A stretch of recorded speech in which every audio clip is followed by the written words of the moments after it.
She had been in the barn for 11 days, chained to the wall by her own father, counting marks scratched into the wood 3 a day so she would know when he was coming back. One man heard her breathing through the boards. He didn't keep riding. This is what happened next. The courtroom in Ellsworth smelled like old pine and the weight of decisions that could not be unmade. She walked in first, 19 years old, dress borrowed from a neighbor, too wide at the shoulders, too short at the hem. She wore it like it had been made for her. Her hair was pinned back without ceremony. Her hands were steady at her sides. And on both wrists, just below the cuff of the sleeve, the faded yellow-green of bruises that had almost finished healing. And beneath those bruises, 2 pale rings of scar tissue, smooth and permanent. The kind of mark that skin makes when it has been pressed against iron long enough to forget what it felt like before. She did not look at her father when she walked past his table. She looked at the judge. When she reached the petitioner's table, she set her palms flat on the wood, and she stood up straight, and she said in a voice that did not waver once, "Your Honor, I am not confused. I am not hysterical. I am the woman my mother raised, and I am asking this court to hear what my father did in the dark." Then the story cuts back. 10 days, to the beginning of it, to a barn wall in the July heat of Kansas, and a sound that one man heard and did not walk away from. This is the story of a 19-year-old girl who was chained to a wall by her own father, and the cowboy who heard her breathing through the boards and didn't keep riding. In the next 90 minutes, you will watch her go from a woman counting marks scratched into a prison wall to a woman standing in a courthouse telling the truth that almost got her killed. And you will watch the people around her, the ones who helped, the ones who looked away, and the one man who refused to either make choices that none of them will ever be able to take back. The circuit judge would arrive in Ellsworth in exactly 10 days. After that, the case would go to the local court, and the local judge played cards with Silas Vance every Thursday night. He had for 6 years, 10 days. That was the clock. Everything that mattered had to happen before it ran out. Kansas in July is not subtle about what it wants from you. The heat comes down in the morning like a decision that has already been made, and by noon it has pressed itself into every crack in the earth, every gap in the barn wall, every inch of skin not covered by shade. The prairie grass goes yellow and still. The cattle stand at the water and do not move. Even the wind, when it comes, is warm and dry and offers nothing except the reminder that you are a long way from anywhere that might help you. Wade Holt had been a long way from anywhere for 6 years now. He was 44 years old, tall, lean through the shoulders in the way that men get when they have been doing physical work their whole lives and have never thought much about it. His work shirt was the color of a morning sky before the heat bleaches it out, a faded, worn blue that had been washed so many times the fabric had gone soft as skin. Over it, he wore a brown leather vest, the kind that had started dark and gone the color of dry river clay over years of sun and sweat and use.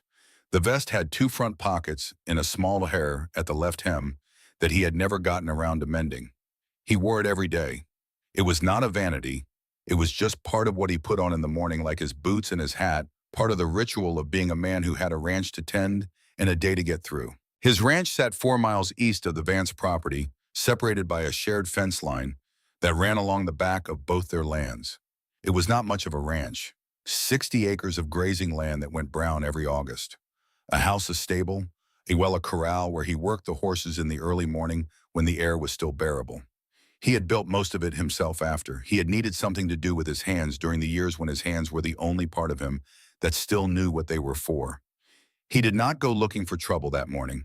He rode his fence line the way he rode it every week, checking for breaks, checking the posts, moving at the pace of a man who has learned that the work in front of you is usually enough without going looking for more.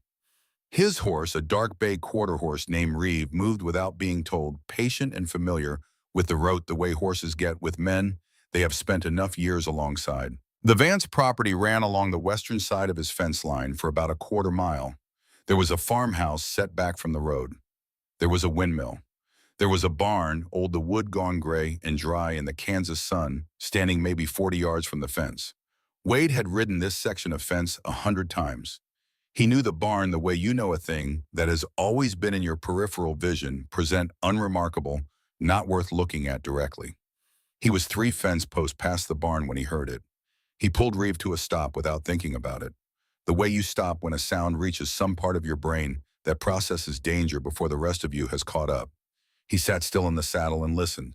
The prairie was quiet. Cicadas. Wind moving through the dry grass. Somewhere to the north, one of his cattle calling out to nothing in particular. And then underneath all of it, from the direction of the Vance barn, a sound that was not an animal and was not the wind and was not the settling of old wood in the heat.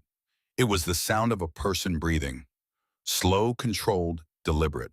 The kind of breathing that a person does when they have been somewhere long enough to learn how to make as little sound as possible. The kind that takes practice. The kind you only learn when silence has become a survival skill. Wade sat on his horse for 10 seconds. Maybe 15. Then he turned Reeve toward the barn. He dismounted at the fence, tied the horse to the post, and walked across the Vance property without permission, because some things matter more than property lines, and he had known that long enough to act on it without having to think about it first. His boots raised small clouds of dust in the dry ground.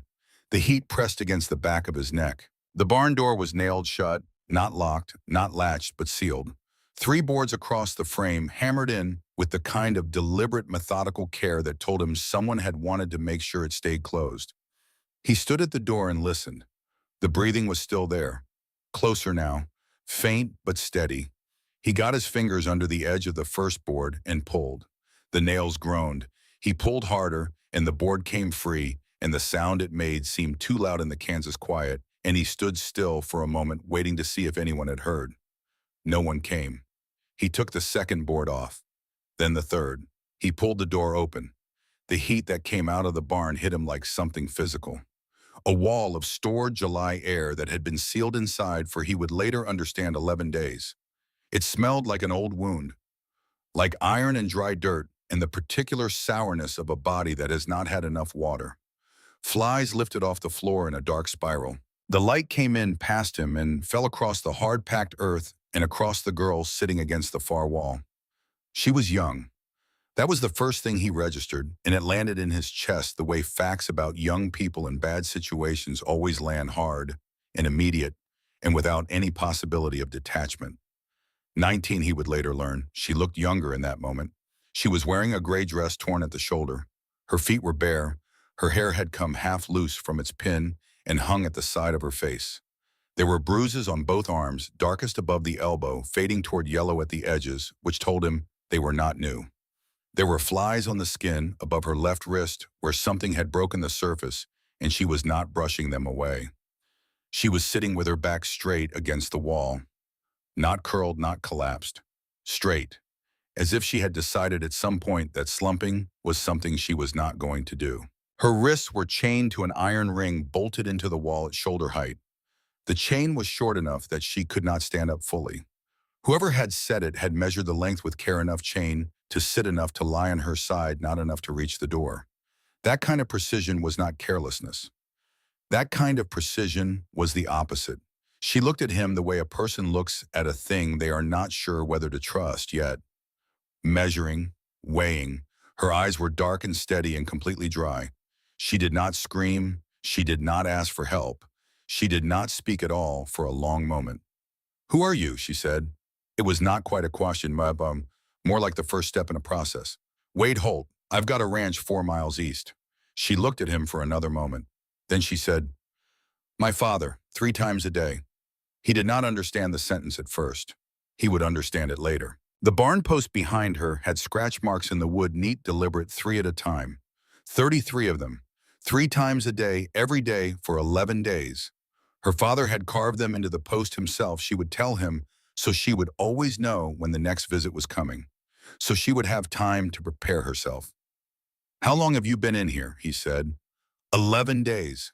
He crouched down.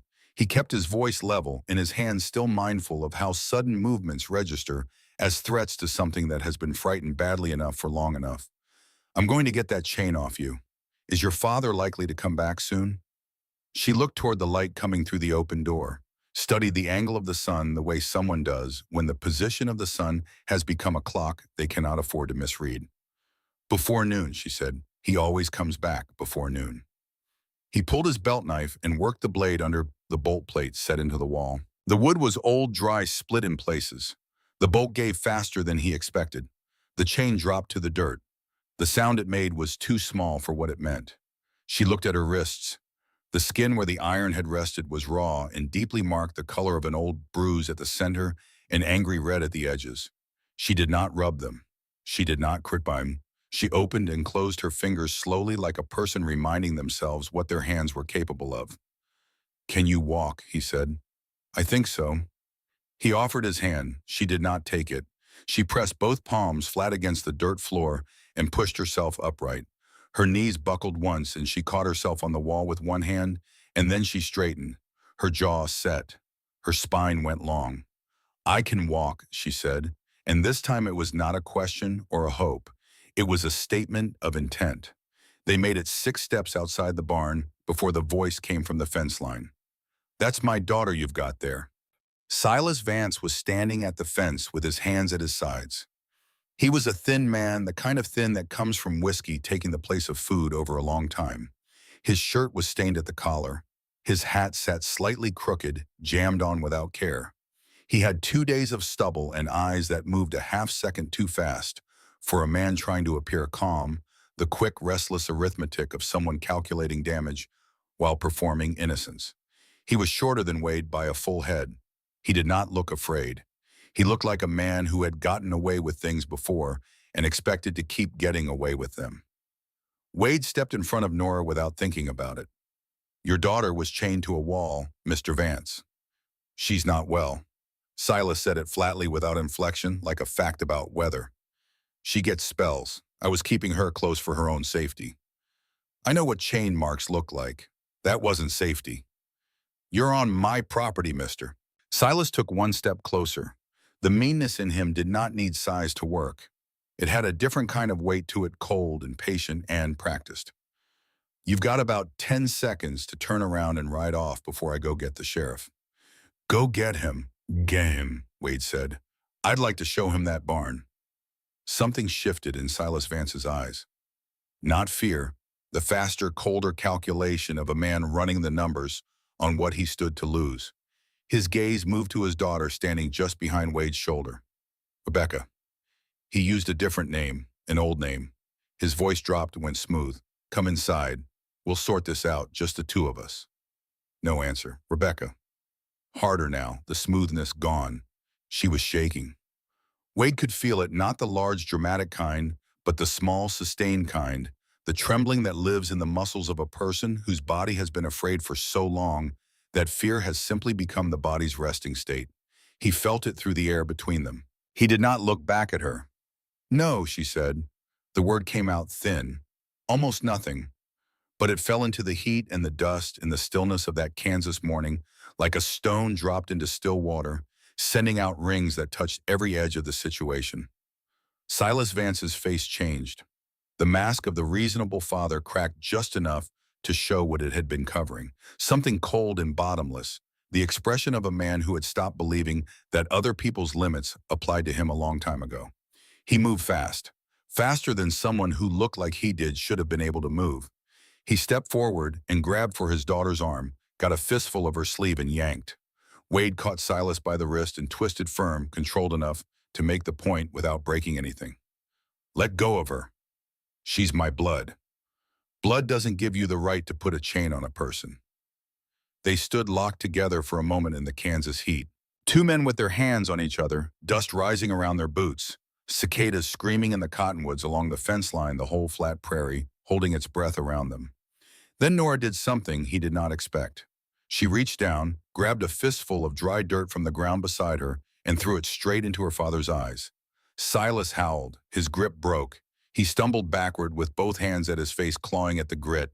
And in that moment of distraction, Nora turned to herself, not to Wade, to herself, and said one word: "Run."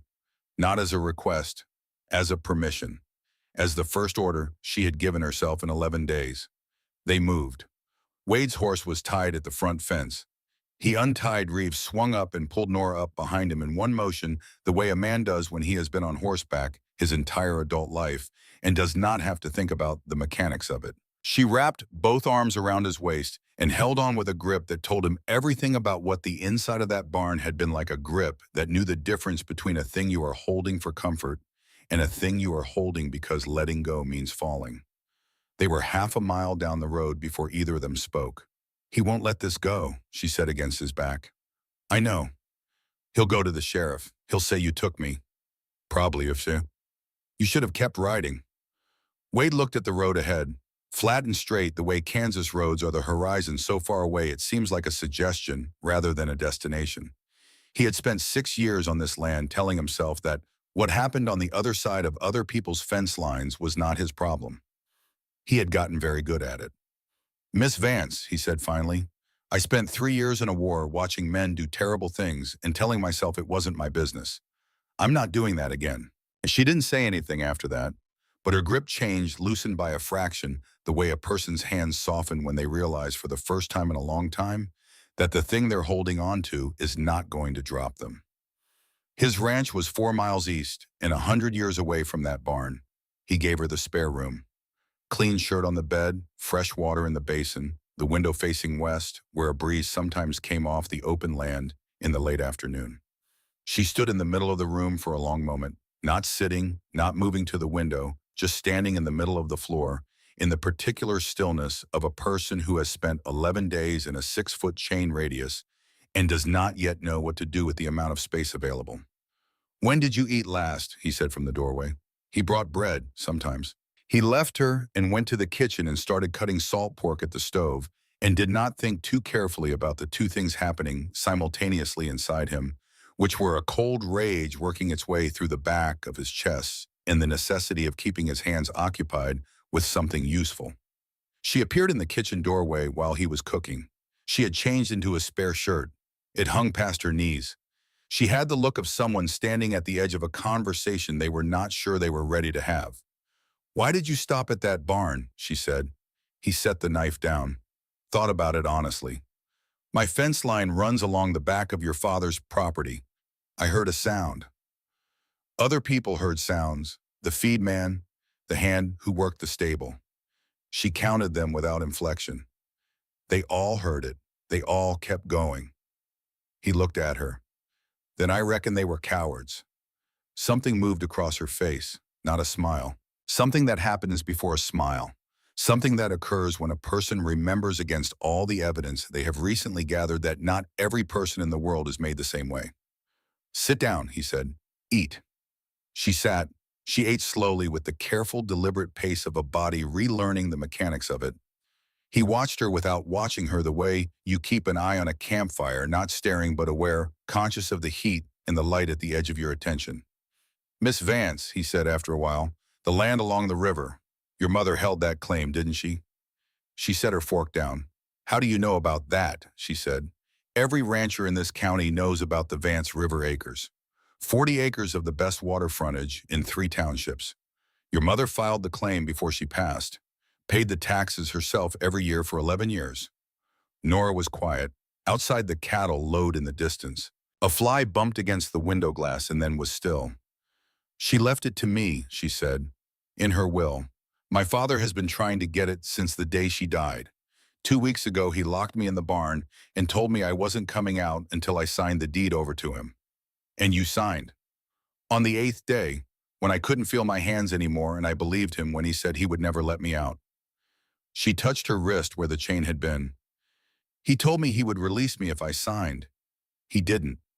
He kept you 3 more days. He said it was to make sure I wouldn't tell anyone." Her voice was flat and precise, the voice of someone delivering testimony to a record that needed to be accurate. "He lied about that too. He was deciding something. I didn't know what then." Wade stood and walked to the window, looked out at his land-dry grass bending in the afternoon wind, the fence post stretching away the slow, clean curve of the horizon. He had come to Kansas after his wife died to be left alone to work and be quiet and let the world manage itself without his participation. "He's a patient man, your father," Wade said. "He's a smart man. That's different. And worse." He turned back to face her. She was right. Smart and patient in combination was not the same as cruelty alone. Cruelty alone you could see coming. Smart and patient planned ahead and used the systems available to it and made sure you had no ground to stand on before it moved. "The signature won't hold," he said. "You signed under duress. No witness, no notary, any court worth trusting would throw it out. The local court wouldn't. Then we don't go to the local court. Circuit judge rides through Ellsworth in 10 days. Judge Cyrus Webb. I know his record. 10 days is a long time. Then we'd better use them. She looked at him across the kitchen table with the measuring steadiness that he was beginning to understand was simply her default way of engaging with the world. Not distrust exactly, but the careful assessment of someone who had learned that trust is a thing you extend in degrees only as fast as the evidence supports. "Why are you doing this?" she said. "The honest version, not the noble one." He considered it. He leaned against the door frame and looked at the window and thought about the honest version. "Because I heard you breathing through a wall," he said, "and I didn't keep writing. And now I'm in it all the way through, and the only way out is the other side." He paused. "And because I spent 6 years in telling myself I'd done my part and the rest of it wasn't my concern. I heard you through that wall, and I understood I'd been wrong the whole time. A man doesn't get to decide when his part is done." She was quiet for a long moment. "There is something else," she said. "Something I haven't told you yet." "Tell me." She did not answer right away. She looked at her wrists, at the marks there, the raw evidence of 11 days of calculation that a man who was supposed to be her father had performed against her. When she looked up, something had changed in her expression. Not harder exactly, more resolved. "My father didn't chain me up because he was desperate," she said. "He wasn't acting out of panic. He planned this. He had help." She paused. "A man named Harlan Cross from St. Louis, a land speculator. My father has been writing to him for months. I found the letters before he locked me up, hidden under the floorboard in my mother's sewing room. They had already planned out two options: force the transfer through me directly, or if that failed, get the deed disputed in probate until the land went to auction. Cross was waiting to buy it for nothing." Wade did not say anything for a moment. "The first letter between them," Nora continued, "was dated March of this year." Wade did that arithmetic without speaking. March. Her mother had died in the winter just passed. He looked at her face and saw she already knew what he was thinking. "My mother was still alive in March," she said. "She was sick, but she was alive. The letter started before she died." Her voice did not crack. It was a decision not to crack. He could see that, a deliberate choice being made in real time. "My father came to her sickness with a plan already written. He came to her grave with a partner already waiting." The kitchen was still. Outside the window, the evening light was going amber across the grass, the particular color that Kansas gets in the hour before dark, when the sun is low and the world turns the color of old honey. "Your father refused to call the doctor," Wade said. It was not a question. "He told the neighbors she didn't want one. She did. I rode for Doc Fitch, and my father came after me on the road and brought me back." She pressed her lips together. He closed the door to her room. He said he was giving her rest, and she died 3 days later. Something moved through her face, a hairline fracture in the wall she had built there, and gone in a second. He killed her without a weapon, without a word. He just closed the door and waited, and when she was gone, he went back to his correspondence with Harlan Cross. The quiet stretched out between them, full and heavy, and important, the kind that a person needs after saying a thing that should have been said in a courtroom instead of a kitchen, but has been carried too long without being put down anywhere. Wade uncurled his hands and breathed. "Where are those letters now?" he said. "Still under the floorboard. He doesn't know I found them. We need them." "I know. And we need Doc Fitch. He needs to examine your wrists and put it in writing before the bruising fades any further." She nodded once efficiently, the nod of a person moving into action now that the decision has been made. "There's one more thing," Wade said. "Tomorrow morning your father will ride into town and file a complaint with Sheriff Meade. Kidnapping, possibly theft of property." He watched her face. "Meade and your father have a relationship." "His brother," Nora said. "They play cards together." "I know, but there's something else your father will file. Something that has nothing to do with me." He let the pause sit for just a moment. "He's going to petition the court for legal guardianship over you. Grounds of mental incapacity, hysteria, delusions, the standard language." Nora went very still. "If a court grants it," Wade said, "everything you own transfers to your guardian. You don't need the deed transfer to stick. You don't need the signature. You just need a judge to agree that you're not capable of managing your own affairs. And then your father manages them for you. He looked at her. The land dispute disappears. There's nothing left to dispute. She was quiet for a long time. The evening light came in sideways through the window and lay across the table between them. Somewhere a horse shifted in the stable and went still. He's not trying to take the land, she said finally. No, he's trying to take me, declare me incompetent, and take everything I am. Her voice was flat and precise and absolutely clear. The chains, the barn, the beatings, it wasn't just about the deed. He needed me to either sign willingly or break down visibly. Either way, he builds a case. She looked at Wade. He planned it from every angle. Yes, then so do we. She said it without drama, without any particular emphasis, the way a person states something that is simply and obviously true. She picked up her fork. She finished her meal.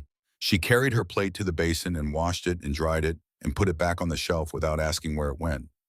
At the door of the spare room, she stopped. Nate, she caught herself. Wade. She tested the name again quietly. He carved those marks on the post every morning. Fresh ones. So I would know it was starting again. She paused. 11 days, 33 marks. He did not say anything. There was nothing to say to that. Thank you for the food, she said and closed the door. He sat at the kitchen table until the sun dropped below the window frame. He listened to the sounds of his house, the creak of old wood in the cooling evening, the tick of the clock above the fireplace, the sound from behind the door of the spare room of a young woman breathing safely in a place where she could not be heard unless someone was listening for her. On the kitchen table in a patch of lamplight he hadn't thought to move out of sat a silver ring, small and plain, worn smooth with years of wearing. He had taken it out of his pocket at some point during the meal without realizing it, the way a man handles a familiar object when his mind is occupied with something else.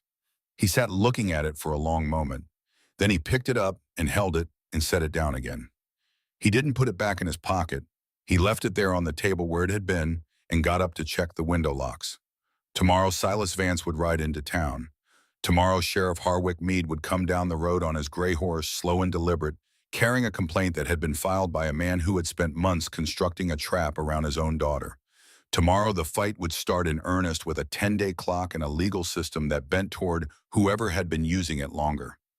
But tonight, for the first time in 11 days, nobody was counting the marks on the wall. The morning came in quiet and already warm. Wade had been on the porch since, for a rifle across his knees, watching the road. He had not slept. Sleep was a thing for men who hadn't spent the previous evening learning about the particular kind of evil that plans ahead and keeps receipts and calls itself a father. He heard Nora moving inside the house just after first light.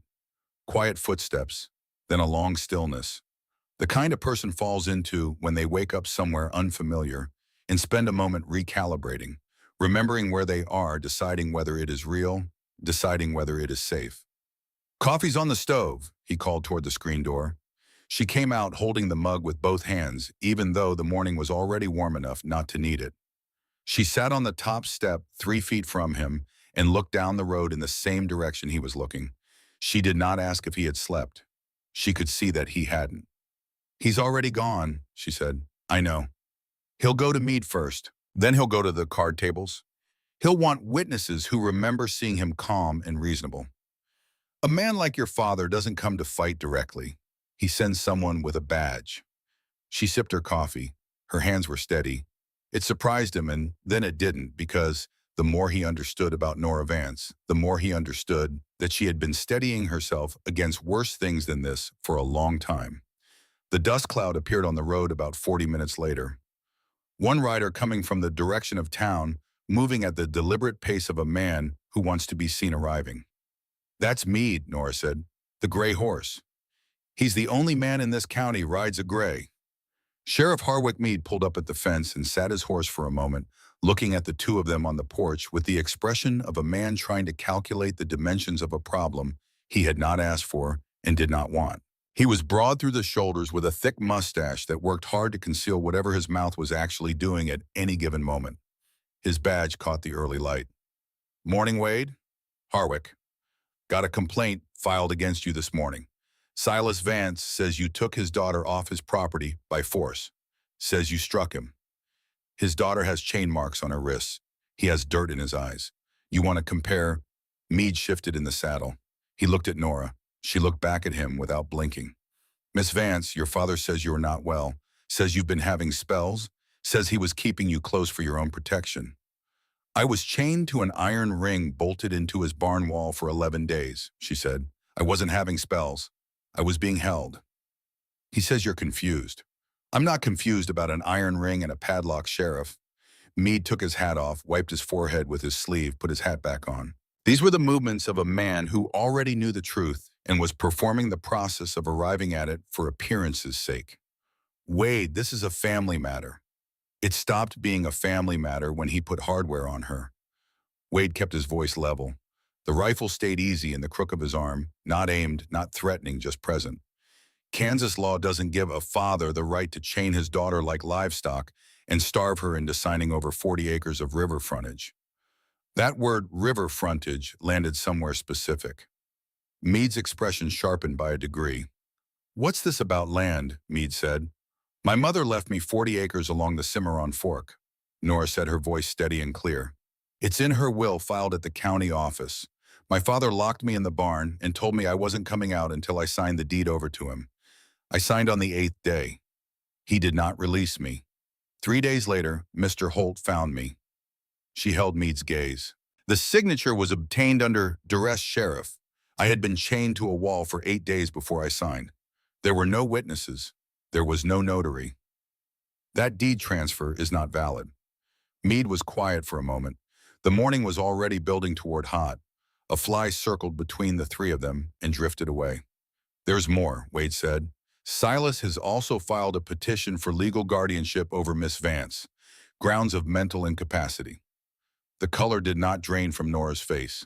Her jaw tightened fractionally. That was all. Meade looked at the ground, then at Nora, then at Wade. If that petition goes through, Wade said, every piece of property she owns transfers to her guardian. The land dispute becomes moot. He doesn't need the signature to hold. He just needs a judge to agree she can't manage her own affairs. She's 19 years old, Meade said. Unmarried, female. In Kansas, that means a judge can assign guardianship if a family member petitions, depending on the circumstances. And the circumstances here are chain marks on her wrists and a barn wall with 33 tallies scratched into it. Those are the circumstances. Meade sat his horse and did not speak for a long time. The circuit judge, Wade said. I know who Webb is. He arrives in 10 days. We take this to him. Not to Whitmore, not to anyone who's had a drink with Silas Vance in the last year. We take it to Webb and we let him look at the evidence and render a judgment. You're asking me to go against a complaint that's already been filed. I'm asking you to do your job, Harwick. Ride out to the Vance property and look at the barn. The ring is still bolted to the wall. The chain is on the floor. Doc Fitch needs to examine Miss Vance today and put the injuries on record. Meade gathered his reins. I'll ride out to the Vance place, he said finally. Look at the barn. He'll have cleaned it already. Then I'd better ride fast. He turned his horse, then stopped and looked back at Wade with something in his eyes that was not quite an apology and was not quite a warning, but sat somewhere between the two. Wade, Silas Vance was in at the Lucky Star last night, talking to two men, Dex Tanner and a man named Pete Sutter. You know those names? Wade knew them. Everyone in the county knew them. They showed up during cattle season and stayed when they found easier work, the kind of men who were available for whatever a man with money and no conscience needed handled. Appreciate the warning, Wade said. Meade rode off. The dust settled behind him in the morning air like a curtain going down between one scene and the next. Nora had not moved from the step. Her coffee had gone cold. She drank it anyway. Tanner and Sutter, she said, not a question. It means your father isn't relying on the law alone. It means he's building two approaches at once, the legal route and the other kind. He always has. Then we work fast. Wade stood from the porch chair. The brown leather vest caught the morning light. We need Clem Briggs, the stable hand who worked your father's property. Clem is afraid of my father. Most people are afraid of something, Miss Vance, The question is what they're more afraid of your father or what they see when they look at themselves in the mirror.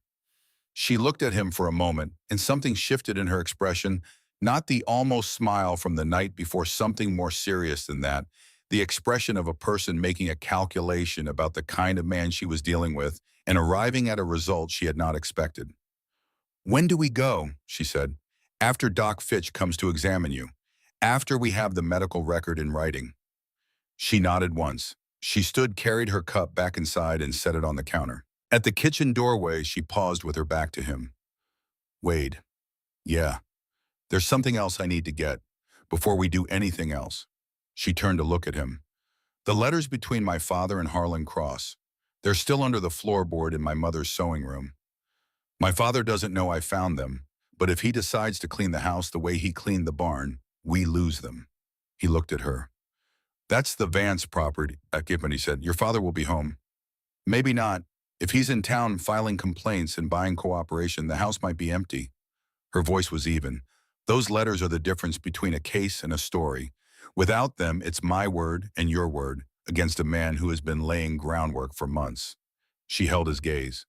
"I know that property. I know every room, every board, every door. And they're my mother's letters. In my mother's house." He looked at her for a long moment. At this young woman who had spent 11 days chained to a wall and come out of it not broken but sharpened, who was already less than 24 hours removed from an iron ring and a dirt floor, thinking 3 moves ahead. "We go after Fitch comes," he said. "Agreed." Outside the window, the Kansas morning was heating up toward another brutal day. Somewhere down the road, Silas Vance was building in his case, buying his allies, setting the pieces of his plan in motion with the patient, methodical precision of a man who had been practicing this particular art for years. 10 days until Judge Webb. The clock was running. While Nora Vance slept in a borrowed shirt in a spare room on Wade Holt's ranch 4 miles west in the town of Ellsworth, Silas Vance sat across a desk from a man who did not raise his voice. Harlan Cross was the kind of man who had never needed to raise his voice. He was 51 years old, from St. Louis, and he dressed the way men from St. Louis dress when they want to remind a Kansas town that there is a larger world in which they carry considerably more weight. His suit was dark gray wool immaculate despite the July heat, and he wore it with the ease of a man who has learned to be comfortable in whatever room he happens to occupy. His hands were clean, his shoes were clean, his eyes were the color of the sky just before a storm decides what it is going to do.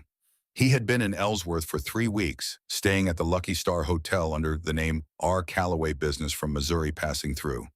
Nobody had looked at him twice, which was precisely what he had intended. "The girl has the letters," Silas said. Cross looked at him without expression.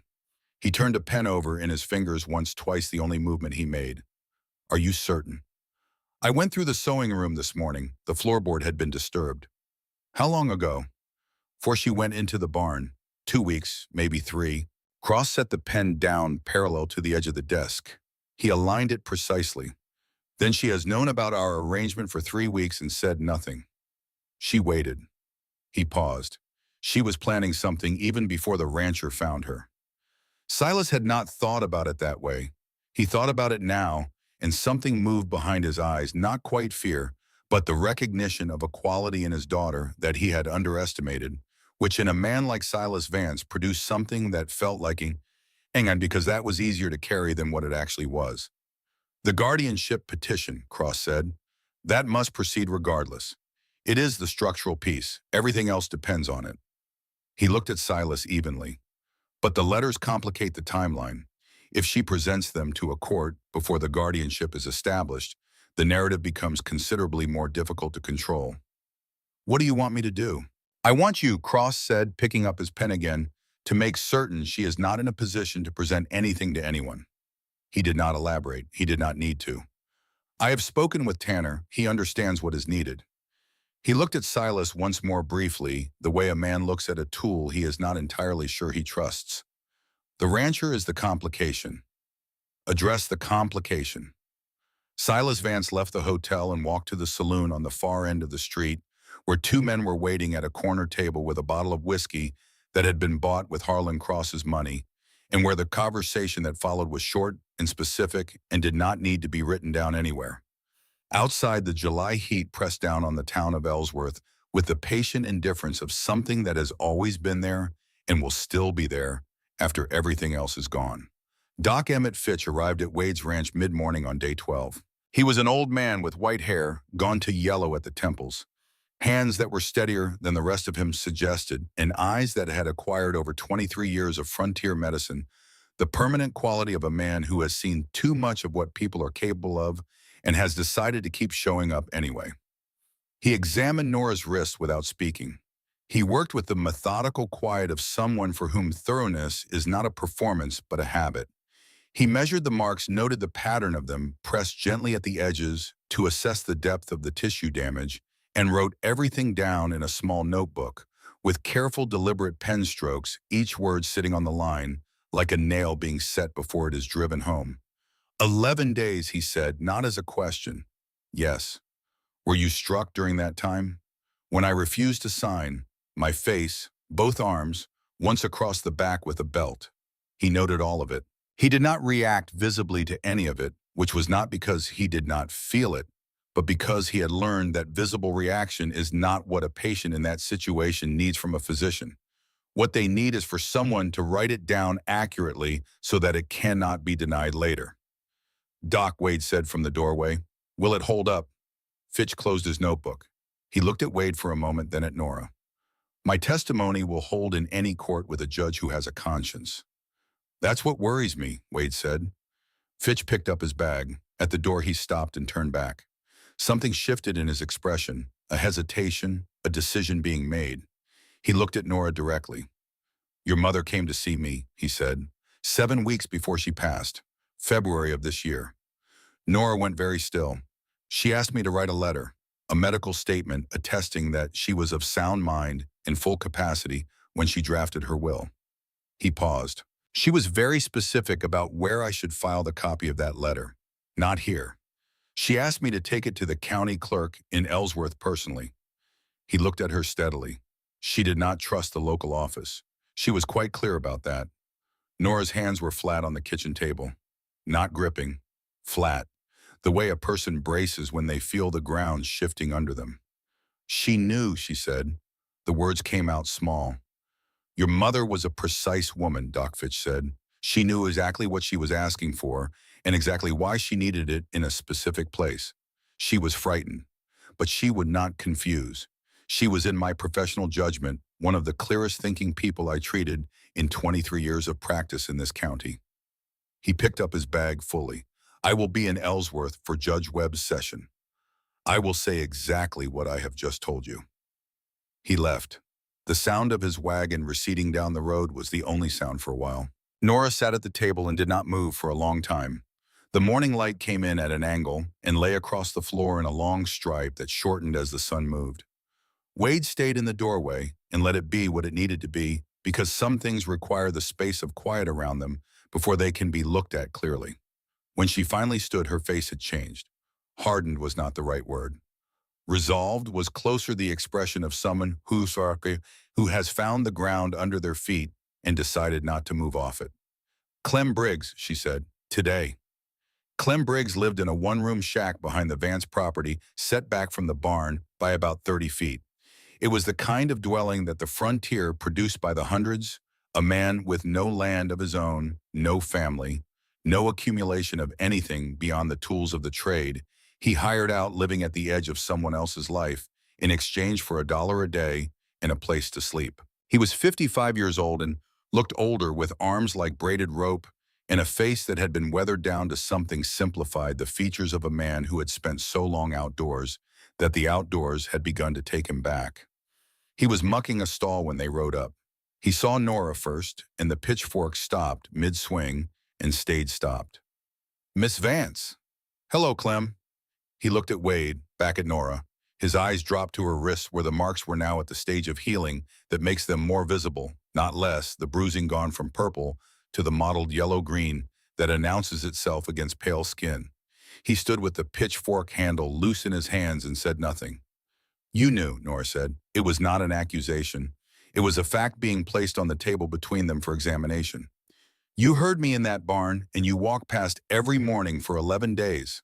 Clem's jaw worked. Your father told me you was sick, said you needed to be kept away from things for your own good, kept like a horse. I didn't know about the chain. He said it with the particular firmness of a man insisting on the narrowest available distinction. Not at first. But you knew on the third day, she said, when you brought the water pail. The firmness left him. His shoulders dropped by degrees, the posture of a man receiving a weight he recognizes and knows he deserves. I saw your arms through the gap, he said, when you reached for the pail. The bruises. He stopped. And the chain. I saw the chain. Yes, he looked at the ground. Your father had told me specific, not vague, what happens to men who talk about his family. He named two men who had, said one was in Colorado and one wasn't anywhere anymore. He rubbed his face. I believed him. I know, Nora said. I brought you water once, just the once. I know that too.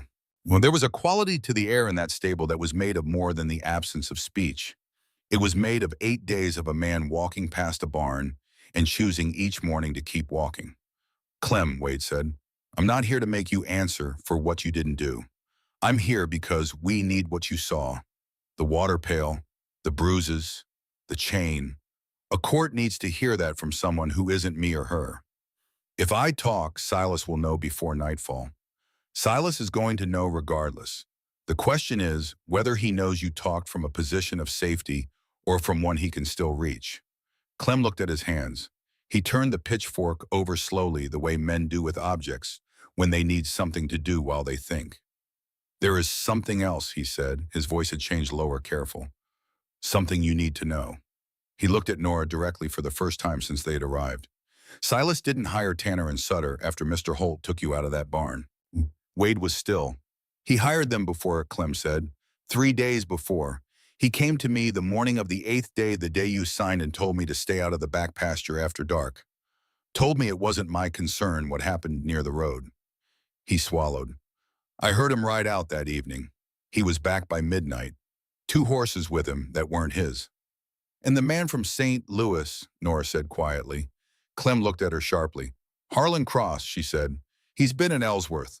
At the Lucky Star. I don't know that name. But you know he exists. A pause. Your father had letters. He received them regular about once a week since February. He burned them after he read them in the yard behind the house. I saw him do it 3 times. Clem set the pitchfork against the wall. Miss Vance, whatever your father did in that barn, it wasn't something he decided in a moment. He'd been working toward it for months. He had the details figured out before the ground thawed. The words settled into the stable air and stayed there. Wade looked at Nora. She was looking at Clem with the expression of a woman who has spent the last several days watching a picture she already mostly understood acquire its final details, each new piece landing not with surprise, but with the grim satisfaction of a thing confirmed. Come to Ellsworth with us, Wade said to Clem. Tell the court what you told us. Clem picked up his hat from a fence post and turned it in his hands around and around the brim, going through his fingers like a wheel that had been spinning too long and didn't know how to stop. He looked at the hat. He looked at the barn 30 feet away where the ring bolt was still set in the wall. My daddy was a coward, he said mostly to himself. Walked out when I was 6 years old. I spent my whole life swearing I'd be different. He was quiet for a moment. Here I am. He put his hat on. I'll come, he said. I'll say what I saw. They left Clem with instructions. Stay away from the Vance property. Stay away from the saloon. Tell no one ride to Ellsworth by the North Road on the morning of Judge Webb's session. He nodded once and went back to his work with the deliberate focus of a man who has made a decision he knows he cannot unmake and is trying not to think too hard about the consequences before they arrive. On the road back to Wadey's ranch, Nora said, he hired them 3 days before I signed, before he even knew if the signing would happen. He was planning for both outcomes, Wade said. Yes. She was quiet for a moment. Harlan Cross's letters. I need to get them today. Your father will be in town. He'll be in town all day. He has complaints to file and cards to play and whiskey to buy for the right people. He won't be home until evening. Wade looked at the road ahead, then at the position of the sun. Late morning. If they moved now, they had the middle hours of the day when Silas would be most occupied with the business of building his legal fortress, and the house would most likely stand empty. "I go with you," he said. "You stay at the road," she said. "I know every board in that house. I know which floorboards creak and which door sticks and where my father's rifle is kept. If he comes back, I need to be able to move fast and quiet. A second person in that house is a liability." She looked at him steadily. "You stay at the road with the horses. If I'm not out in 20 minutes, come in." He did not like it. He looked at her and she looked back at him, and they both understood that his not liking it was not a sufficient reason to argue against the logic of it, and that she was right about knowing the house, and that she was going to go regardless of what he said. 15 minutes, he said. 20. 17. She almost smiled. Agreed. The Vance property was still in the afternoon heat when they arrived. The house sat back from the road behind a struggling cottonwood that dropped yellowed leaves in the August approaching air, even though it was still July. The barn stood to the left, its door now open and innocent-looking, the evidence inside either cleaned away or waiting to be found depending on how fast Meade had ridden. No horses at the rail, no smoke from the chimney. The particular quiet of an empty house. Nora was off the horse before it fully stopped. She went across the yard in the purposeful, silent way she moved when she was doing something that needed to be done and did not benefit from hesitation. She did not look back. She went through the side door of the house and was gone. Wade sat his horse at the road. He watched the windows. He watched the lane in both directions. He kept his hand near the rifle on his saddle, but not on it because a man with a rifle in his hand on a public road is a different statement than a man with a rifle accessible, and he was trying to make the smaller statement for as long as possible. 14 minutes later, she came out of the side door. She was moving faster than she had gone, in not running, but with the compressed urgency of someone who has found what they came for and needs to be elsewhere before the finding can be undone. In her hand, pressed flat against her chest, a sheaf of folded papers. 6 of them, he would learn. She came across the yard and swung up behind him and said, "Go," before she was fully seated. They were half a mile down the road when she spoke. "It's worse than I told you." He kept the horse at a steady pace. Not galloping, a galloping horse on a main road at midday announces itself. "Tell me." The first letter from Cross is dated March 14th. My mother was still alive on March 14th. She died on the 28th. Her voice was flat, exact the tone she used when she was not going to allow herself to feel the weight of a thing until later when the work was done. He was corresponding with a land speculator about my mother's property while my mother was still breathing. While I was bringing her water and sitting with her at night. She paused. The second letter discusses the bank lien on the property. There is a debt of $600 against the land borrowed without my mother's knowledge while she was ill. If the deed transfers to my father legally, the bank collects from him. If I contest the transfer and win, and the land stays in my name, the bank collects from me. Her jaw was tight. A 19-year-old with no money. The bank would take the land to auction in 6 months. And Cross is waiting to buy it. Through a man named Aldous Pruitt, who carries no obvious connection to Cross. The letters name him specifically. They name the auction strategy, the price they plan to offer, the timeline. She stopped. He could hear her breathing, carefully controlled the way she breathed when she was holding something together by will alone. My father set it up so that I cannot win. If I sign willingly, he gets the land. If I fight him in court and win, I get land I cannot afford to keep. The bank takes it and Cross buys it for nothing. She pressed the letters harder against her chest. He was not desperate. He was not cornered. He sat down at a desk in the winter while his wife was dying in the next room, and he planned this down to the last detail. Wade did not say anything for a while.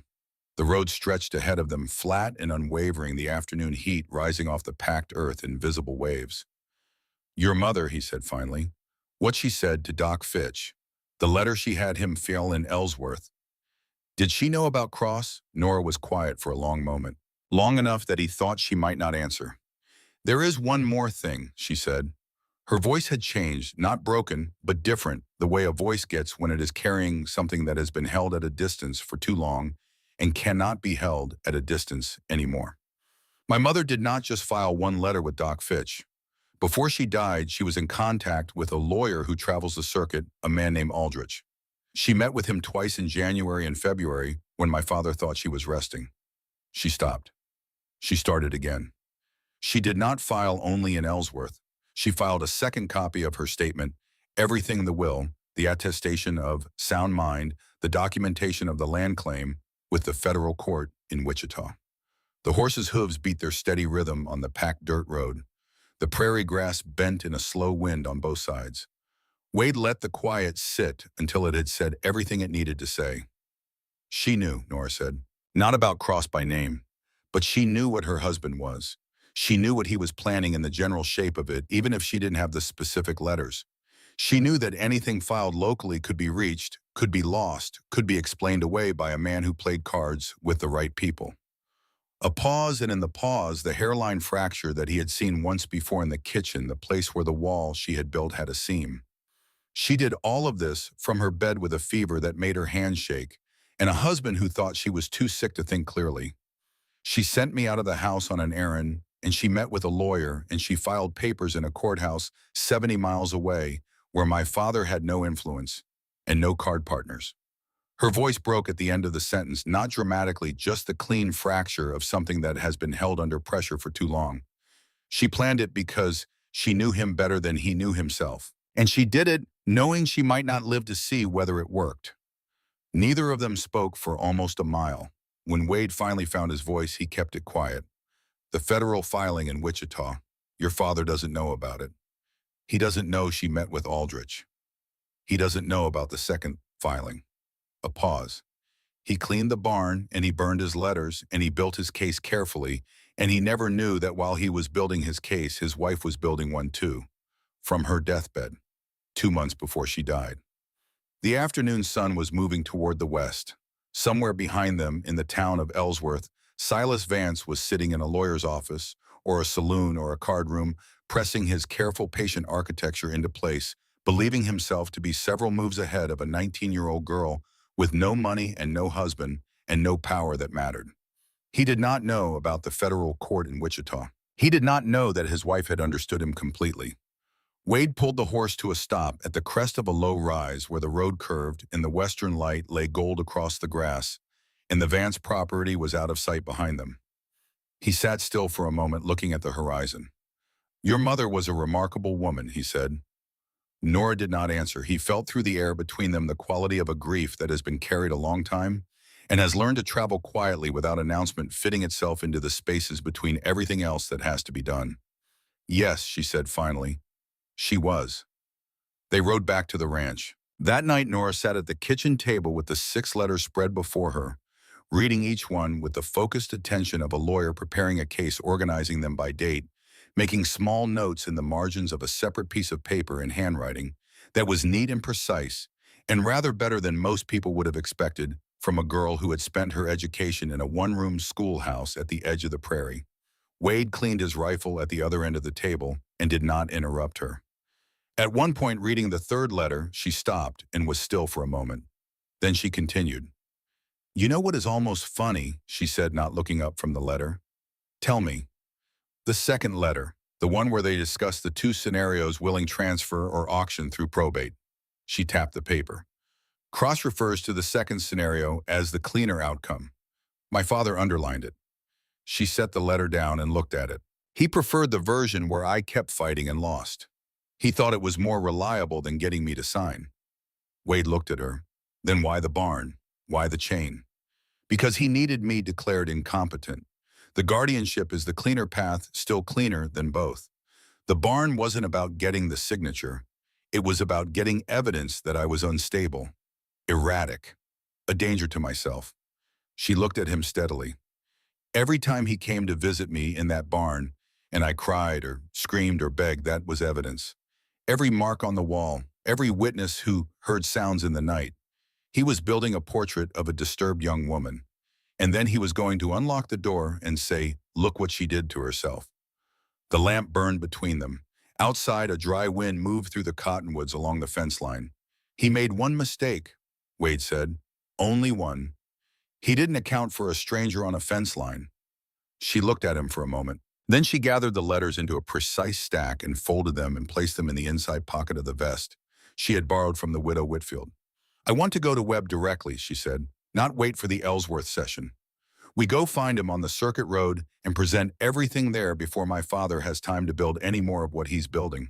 He's 2 days north. Newton most likely given his circuit schedule. Then we ride 2 days north. That leaves Clem alone here. It leaves the ranch unattended. Clem can manage the ranch. He knows the work. She looked at Wade. And if we stay here for 8 more days, waiting for Webb to come to us, my father has 8 more days to arrange things the way he arranges things. He has Cross in the county, and Tanner and Sutter on the payroll, and a sheriff who would prefer not to have to choose. She paused. We go to Webb. We take the letters, the medical report, everything. We put it in front of him before a single one of my father's arrangements can reach him first. He looked at her across the table in the lamplight, the letters against her chest, the notes she had made, the organized, deliberate mind working inside a 19-year-old who had been chained to a wall 11 days ago and had come out of it, not diminished, but focused the way metal comes out of a forge shaped by what was done to it into something harder than it was before. We leave at first light, he said. She nodded once. She stood, carried her notes to the spare room and closed the door. He sat at the table with his cleaned rifle and the lamp and the sound of the Kansas night outside wind crickets. The distant call of something moving through the dark grass. The silver ring was still on the table where he had left it the night before. He sat looking at it for a moment. Then he picked it up and turned it over in his fingers and put it carefully in his breast pocket inside the vest, close to his chest. Not away, just somewhere intentional. He had almost drifted into the kind of half-sleep that comes to a man sitting in a chair when some part of him registered the smell first. Smoke. He was on his feet before the thought finished forming. Out the door and across the yard, in the stable was burning the east wall already orange and rolling the sound of horses, the particular high-pitched screaming that horses make when they smell fire and cannot move away from it, a sound that goes into a place in the brain that does not process it as merely noise, but as something that requires immediate physical response. Clem was already there, beating at the base of the fire with a horse blanket, coughing, his eyes streaming in the smoke. Wade kicked the stable door, and the heat pushed him back like a hand, and he went in anyway. He cut the rope on the first horse and hauled it out by the halter, then the second, then a third. They came reluctantly, whites showing around their eyes, feet planting and unplanting in the terror of the smoke. He got them to the fence rail and turned back. Reeve was still inside. The dark bay horse stood frozen in his stall legs, locked head up, every muscle rigid with the particular paralysis that absolute fear produces in horses, the way it shuts down movement entirely instead of triggering it. He went back in. The smoke was thicker now, the ceiling invisible.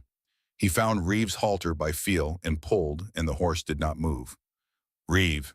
He put his mouth close to the horse's ear, pulled again. Nothing. And then Nora was beside him, appearing out of the smoke, without shoes and without announcement, her hair down and welled, and she went to the other side of the horse and she put both hands on his neck, and she leaned close and said something into the animal's ear that Wade could not hear over the sound of the fire. Reeve moved. He came out of his frozen stance like a man waking from a nightmare all at once, suddenly lurching forward and then moving, actually moving. And Nora had his halter and was moving with him toward the door. Half running, half being pulled, and they came out of the stable into the night air, just as the roof beam inside gave way and the ceiling came down with a sound like the end of something. They collapsed in the dirt 10 feet from the door. Reeves stood shaking, sides heaving. Nora sat in the dust with her bare feet and her borrowed dress and soot on her face, and her hands on her knees getting her breath back. They fought the fire for an hour. 3 people and a well and a bucket, in the physics of what fire does, when it has already decided how far it is going, which is that it goes that far and not further if you are fast enough and stubborn enough. The stable was gone. The house was singed along the eastern eave, but standing. The horses were alive. When it was over, Clem found the kerosene can by the east wall, still dripping, and on the fence post nearest the road, nailed with a single spike, a piece of paper. Wade pulled it down. Clem held the lantern. Nora read it over his shoulder. 5 words. Give back what's his. Wade turned the paper over, examined the writing. The letters were even precise, the kind of handwriting that comes from formal education rather than hard use. Not the jagged scrawl of a man like Tanner. Not the careful, deliberate print of a man trying to disguise his hand. This was natural. This was a man writing the way he always wrote without thinking about it, because it had never occurred to him that his handwriting might matter. Tanner didn't write this, Wade said. Nora looked at him. Cross did, Wade said. He was here. He was close enough to be here. He looked at the fence post, the nail the exact height at which the paper had been placed, the height at which a tall man standing in the dark reaches without having to think about it. He's not in St. Louis waiting on a telegram. He's in this county directing it personally. Nora looked at the paper for a long moment. The soot on her face, the bare feet on the hard summer ground, the stable behind them sending a thread of smoke up into the Kansas night against a sky that had too many stars in it for a night this full of smoke and burned wood and thread.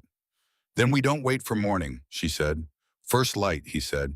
We can't travel the North Road in the dark. First light, she agreed. She did not go back to sleep. Neither did he. They sat on opposite ends of the porch in the cooling dark and waited for the sky to begin to change at its eastern edge. And when it did, they were already saddled, already packed, already pointing north on the road toward Newton, with the letters in Nora's vest pocket and the medical report in Wade's saddlebag and the 7-day clock down to 6. Clem rode with them as far as the North Crossroads and then split east toward Ellsworth, toward the courthouse where he would wait for Webb's arrival, with his hat in his hands and his testimony already arranged in order in his head, the way a man organizes a thing he intends to say out loud, getting it right while he still can. Wade and Nora rode north through the early morning when the air had the brief cleanness it gets before the day heats it back into something heavy and demanding. The grass on both sides of the road was silver with dew. The sky went from black to gray to the particular uncertain blue of a Kansas dawn that has not yet decided what kind of day it intends to be. They rode without speaking for a long time. There was nothing that needed saying that hadn't been said, and there was something in the quality of the quiet between them, not comfortable exactly, but settled the quiet of two people who have been through enough together in a short enough time that the space between them no longer needs to be filled. My mother told me something, Nora said.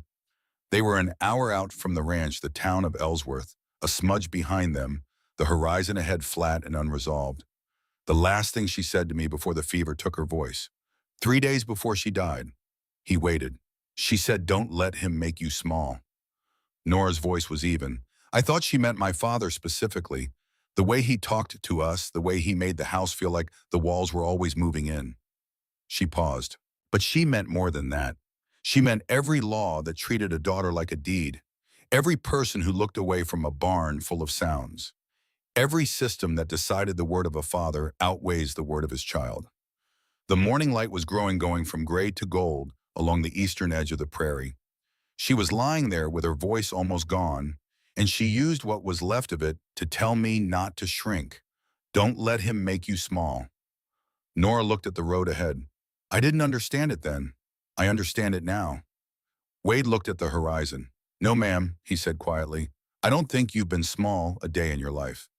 She did not respond to that, but something in her posture changed by a fraction, a slight easing, a small release, the way a person's spine adjusts when a weight they have been carrying is acknowledged for the first time by someone who is not making them carry it alone. They rode north, 70 miles, 2 days. And at the end of it, a lean man with a white beard and the permanent squint of someone who had spent decades reading fine print in bad light was eating supper at a boarding house table in Newton, Kansas, and did not yet know what was coming through his door. Judge Cyrus Webb was eating lamb stew when they walked through the door of the Newton boarding house, and he did not look like a man who appreciated being interrupted. He was 61 years old, lean, in the way that men get when they have spent decades moving from town to town and eating what is available rather than what they prefer. His beard was white and close trimmed. His eyes, behind wire-rimmed spectacles, had the permanent squint of a man who had spent 40 years reading documents in whatever light happened to be available and had arrived at a kind of permanent skeptical focus that served him equally well in courtrooms and boarding houses. His coat was hung on the chair behind him. His spectacles sat at the end of his nose. He looked like exactly what he was, a man at the end of a long day who had earned his supper and intended to finish it. He looked up when Wade and Nora came through the door, assessed them in approximately 3 seconds, and set his spoon down. I'm not in session, Mr. Holt. Wade Holt. I have a ranch 4 miles east of Ellsworth. Wade took his hat off. This is Nora Vance. She needs to present an emergency petition. My session opens in Ellsworth in 4 days, Mr. Holt. That is what sessions are for. Yes, sir. But 3 nights ago, someone burned down my stable with kerosene to convince Miss Vance to stop talking. And I am not confident she will still be in a position to testify when your session opens. Webb looked at him, then at Nora, then back at Wade with the expression of a man calculating the distance between inconvenience and necessity and arriving with visible reluctance at the correct side of the line. Sit, he said. They sat. Nora placed the documents on the table one at a time. She did not stack them or hand them over in a bundle. She laid them out individually in chronological order, the way you lay evidence before someone whose job is to read it, the deed and the will first. Then her mother's medical statement, filed in Ellsworth, then Doc Fitch's examination report, then the 6 letters between Silas and Cross, and finally the note from the fence post, 5 words in the neat, precise handwriting of an educated man who had been close enough to a burning stable to nail paper to a post. Webb read them in the order they were placed. He did not rush. He turned each page with the same deliberate care, his eyes moving across the lines in the steady, unhurried way of a man for whom reading carefully is not a practice, but a character trait. He read the 3rd letter twice. When he finished the last page, he removed his spectacles, cleaned them with his napkin, replaced them, and looked at Nora. Miss Vance, he said, I'm going to ask you some questions. I need honest answers, not brave answers, not the answers you think will help your case, honest ones. Yes, sir. Did you sign the deed transfer willingly? No. Were you under physical restraint at the time of signing? I was chained to an iron ring bolted into a barn wall. I had been for 8 days. Were there witnesses to the signing? My father made certain we were alone. Why did you sign? She held his gaze. Because he told me he would never let me out. And I believed him. On the 8th day, I believed him completely. Webb turned to Wade. What is your relationship to this woman? I found her in the barn. I removed the chain. I brought her to my ranch. Are you her husband, her fiancé? Any legal relation? No, sir. Then what are you? I am the man who heard her breathing through a wall and didn't keep riding. Webb was quiet for a moment. He looked at the documents on the table. He looked at Nora's wrists, at the pale rings of scar tissue that Doc Fitch had measured and recorded, and that told their story without requiring any additional commentary. The guardianship petition, he said. Your father filed it 3 days ago. Yes. If granted, everything you own transfers to him. The land dispute becomes irrelevant. I understand that. And the man in these letters, Harlan Cross, you believe he is currently in Ellsworth. I believe he has been in Ellsworth for at least 3 weeks. The note on the fence post was written in his hand. I have nothing else to compare it to, but the style of the letters is consistent. Webb picked up the note, looked at it, set it down. He laced his fingers together on the table and looked at the far wall for a moment with the expression of a man running through a set of calculations that he has run many times before and does not find particularly complicated, only unpleasant in their implications. I am going to move my Ellsworth session forward, he said. I will arrive in 2 days rather than 4. I want Silas Vance served with a summons to appear. I want the Vance property secured by Sheriff Meade as a potential evidence site. He looked at Nora. I want Dr. Fitch present to give testimony, and I want every document on this table brought into that courtroom. Judge, Nora said, my father plays cards with Judge Whitmore. He has arrangements in Ellsworth. Webb looked at her over the top of his spectacles with an expression that was not quite a smile and was not quite impatience, but occupied the precise space between them that a man arrives at after 14 years of riding circuit through towns where somebody always played cards with somebody. Miss Vance, he said, I have been on the circuit bench in Kansas since 1865. In that time, I have seen men with connections, men with money, and men who believed they could purchase a verdict the same way they purchase a horse. He picked up his spoon. Every single one of them was wrong. He looked at his stew. Go home, lock your doors, and bring those letters into my courtroom. They rode back in less time than they had ridden out. Something had shifted in the quality of the air between them, not the anxious urgency of the northward journey, but a different kind of momentum, the forward motion of people who have set something in action and are now riding to meet its consequences. On the second afternoon with Ellsworth an hour ahead, and the sun going gold and low behind them, Wade spoke. Your mother, he said. Did she know about Cross specifically? His name, his plan. Nora thought about it. I don't think she knew his name, but she knew the shape of what was coming. She knew my father the way you know someone after 23 years of living in a house with them, not just what they do, but what they are capable of when they decide something belongs to them. She paused. She filed in Wichita because she knew that anything filed locally could be reached. She had Doc Fitch attest her sound mind because she knew my father would claim she was confused. She planned every angle she could think of, and then she died and I didn't know any of it until it was almost too late. She stopped. He let the quiet hold. She outmaneuvered him from her deathbed, she said, and he has no idea. The Ellsworth courthouse on the morning of the session smelled like old pine and anticipation, and the specific density of a room where more people have gathered than the architects intended. Word had traveled the way word does in small Kansas towns, not through newspapers, not through official announcement, but through feed stores and wash lines in the particular efficiency of people who have been watching something build for a long time and recognize when it has finally arrived. By the time Judge Webb took his seat, there was not an empty chair in the building. People stood along the walls. The widow Clara Whitfield was in the third row. The feed man from the North Road sat near the back with his hat on his knees and his eyes on the floor. Doc Fitch was in the front row with his medical bag on his lap. Sheriff Harwick Meade stood at the side door with his arms crossed and his face composed into deliberate blankness. The expression of a man who has decided sometime in the past 2 days that the direction he needs to be standing in has become clearer than he found it before. Silas Vance sat at the respondent's table with a lawyer who had arrived from St. Louis on yesterday's train. The lawyer's name was Perkins, and he wore his suit and his composure with the practiced ease of a man paid well enough not to require belief in his clients. Beside Silas, leaning slightly forward attentive, was a man in a dark gray wool suit who had introduced himself to the court clerk as R. Calloway, a business associate of Mr. Vance's attending in a supportive capacity.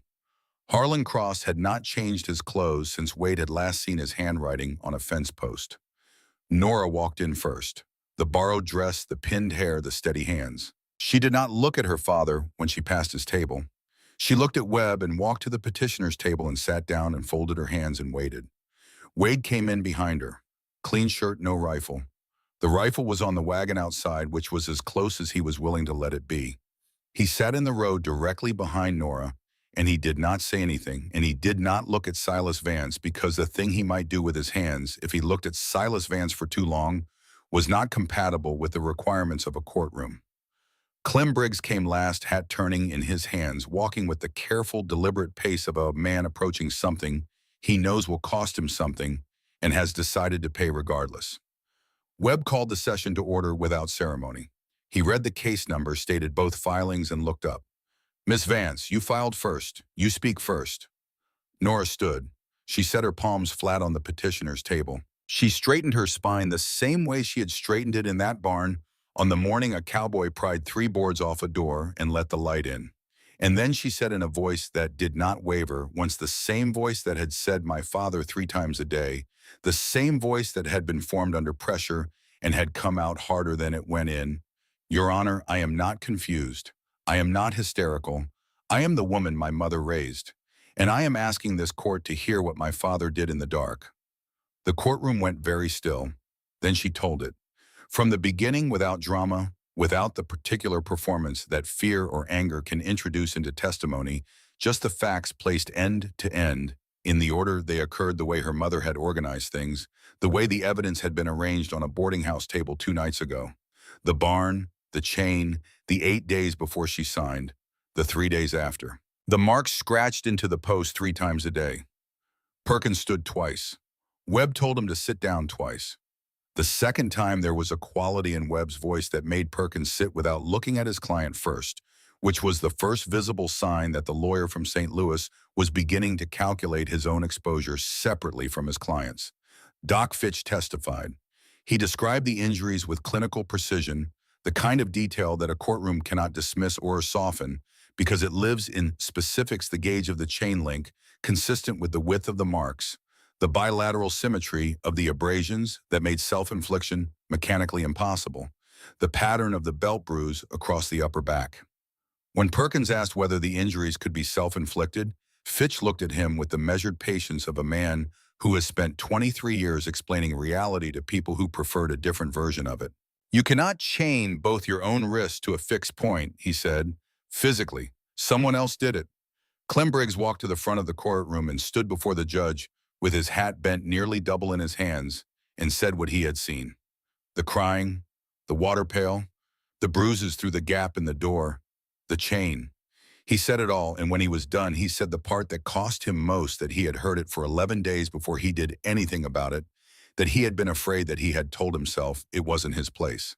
He said it without excuses. He let it sit in the air of the courtroom, the way it had been sitting in him for weeks, and the courtroom held its breath while he stood there with it. Then Nora rose again and placed the 6 letters on the judge's bench, one at a time, in the order they were written, and let Webb read them without commentary. She watched his eyes move across the pages. She watched him read the first letter twice, the one dated March 14th, the one that had been written while her mother was still alive and still hoping that the fever would pass. When Webb finished the 6th letter, he set it down and removed his spectacles and looked at Silas Vance. "Mr. Vance," he said, "these letters describe a financial arrangement between yourself and a man named Harlan Cross from St. Louis. The arrangement was initiated in March of this year while your wife was alive. It describes 2 methods for acquiring riverfront property currently deeded to your daughter. It includes contingency planning for a court auction in the event of a contested probate."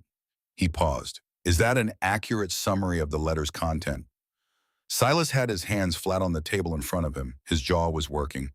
The smooth, patient performance of the reasonable father had been under pressure since Doc Fitch finished his testimony, and it was beginning to show its seams. "Those letters are taken out of context. I read them in full. What context am I missing? Harlan Cross is a business associate. We were discussing investment possibilities. You were discussing your wife's land while she was dying in the next room. She was ill. Someone had to plan for contingencies. Her contingencies, Mr. Vance, are yours." Webb let the bead hold for a moment. Then he turned to the side of the room where Cross sat in his dark gray wool suit with his clean hands and his businessman's composure. "You, state your name for the record." Cross looked at him without apparent concern. "R. Calloway, Your Honor. I'm here in a pun, your name," Webb said. Not louder, quieter. Something happened in Cross's expression. A recalculation. Quick, nearly invisible, but there. "As I said, Calloway." "I know who you are," Webb said. He said it the way a man says something he has been waiting a particular number of minutes to say. "Harlan Cross. You operated under the name Whitmore and Associates out of Abilene in 1876. You were brought before this court on land fraud charges. The charges were ultimately dismissed on a procedural deficiency that I have never stopped being dissatisfied about." He looked at Cross over the top of his spectacles with the focused, settled expression of a man who does not need to raise his voice because the weight of what he is saying does the work. "You are not a business associate attending in a supportive capacity. You are the architect of the arrangement described in these letters, and you are currently sitting in my courtroom under a false name as a purported witness for the respondent." The courtroom did not erupt. It breathed a collective intake of air from every person in the room, simultaneously the sound of a large number of people understanding something at the same moment. Perkins put his pen down and did not pick it up again. Silas Vance looked at Cross with the expression of a man watching the last load-bearing wall of something he built come down. Cross said nothing. The composure was still there. It was the kind of composure that is structural rather than emotional, built into the man rather than performed by him. But something behind his eyes had gone to the place where calculations are made when the numbers have stopped working in your favor. "Mr. Cross." Webb's voice was even and precise and left no interpretive room. "You will present yourself to Sheriff Meade when this session concludes. A federal inquiry into land fraud and conspiracy will be opened. I am writing the referral myself today before I eat supper." He looked at the letters on his bench. "And I will recommend that any property transactions involving your name, your associates, or any entity you have advised be examined for the next 10 years within this jurisdiction." He turned back to the room. Mr. Perkins, your client may respond to the petition. Perkins stood. He was a good lawyer, the kind who can navigate a collapsing case with professional dignity, who does not let his own judgment about the situation enter the courtroom. He made the arguments that were available to him. He was thorough and he was controlled, and by the end of it, everyone in the room, including Perkins, understood that the arguments available to him were not sufficient. When he sat down, Silas Vance leaned toward him and said something. Perkins listened. He did not nod. He picked up his briefcase and set it on the table and began placing papers into it in the careful order of a man who is finished with the case and is beginning to think about the next one. Silas looked at the judge. He had lost the thread of the performance somewhere in the last 20 minutes. The reasonable father, the concerned parent, the man unjustly accused, none of those faces were available to him anymore. What remained was the thin, whiskey-worn man Wade had first seen at the fence line 6 days ago, with his hat jammed crooked and his eyes moving too fast and the hollow, bewildered expression of a man who has spent so long believing he was owed something that he has no architecture left for a world in which he is not. She was mine, he said. It was not directed at anyone specific. It went into the air of the courtroom and found nowhere to land. The girl, the land, the house, all of it was supposed to be mine. I built that place. I worked that ground. Webb looked at him steadily. Your wife filed the homestead claim in 1868. Your wife paid the taxes. Your wife built the house while you were running up debts in Dodge City. I have reviewed the county records. He paused. You contributed the debt in the plan to take what was never legally yours to begin with. Silas looked at Nora, not with hatred, with the bottomless incomprehension of a man confronting evidence that the story he has been telling himself for 20 years is not the story that was actually happening. Rebecca, he said, the old name, the one that belonged to a time before any of this. Nora looked at him. She did not look away. She did not flinch. She looked at him with the clear, settled steadiness of someone who has already said the thing that needed saying and is not going to say it again. You stopped being my father on the first day, she said, when you closed the door and left me in the dark. The courtroom was completely still. Webb picked up his gavel. I am issuing the following orders. His voice carried the particular authority of a man who has issued orders in rooms like this for a long time and understands that the words matter most when they are delivered plainly. First, the deed transfer for 40 acres along the Cimarron Fork, signed July 16th of this year, is hereby declared null and void. The signature was obtained under duress, confirmed by medical evidence and witness testimony. The land reverts to Nora Vance effective immediately and recorded today. Nora's hands gripped the edge of the table, white at the knuckles. Second, the petition for guardianship filed by Silas Vance is denied in its entirety. There is no credible evidence of mental incapacity. Miss Vance has demonstrated throughout these proceedings and in the preparation of her case a degree of clarity and judgment that would satisfy any standard this court applies. Someone in the back of the courtroom exhaled audibly. The widow Whitfield pressed her handkerchief to her mouth. Third, the complaint against Wade Holt for kidnapping and forcible removal is dismissed. Mr. Holt removed Miss Vance from a situation of unlawful confinement. That is not a crime in any court I will ever preside over. He paused. Fourth, Silas Vance, you are remanded to the custody of Sheriff Meade on charges of unlawful confinement, criminal assault coercion, and conspiracy to commit fraud in the obtaining of a property transfer. These charges will be tried at the next regular session. He looked at Meade at the side door. Sheriff, Meade stepped forward. His face was no longer blank. It had the expression of a man who has been waiting without admitting it to himself for permission to do the right thing and has finally received it. He put his hand on Silas Vance's arm. Silas did not struggle. The fight had gone out of him, not recently, Wade thought, but gradually over the course of the last hour, the way a fire goes out when you stop feeding it rather than all at once. He stood when Meade pulled him up. He walked toward the door. At Nora's table, he stopped. Meade led him. Father and daughter looked at each other across 3 feet of Ellsworth courthouse floorboards. You'll regret this, Silas said, not as a threat, as the last belief he had left. No, Nora said, I won't. The door closed behind them. In the stillness that followed Nora's hands, which had been steady through the entire proceeding, Through the testimony and the letters and her father's final unraveling finally stopped being still. They shook a small, private trembling, visible only to someone watching closely the delayed physical arrival of everything she had held together by will for the past 6 days.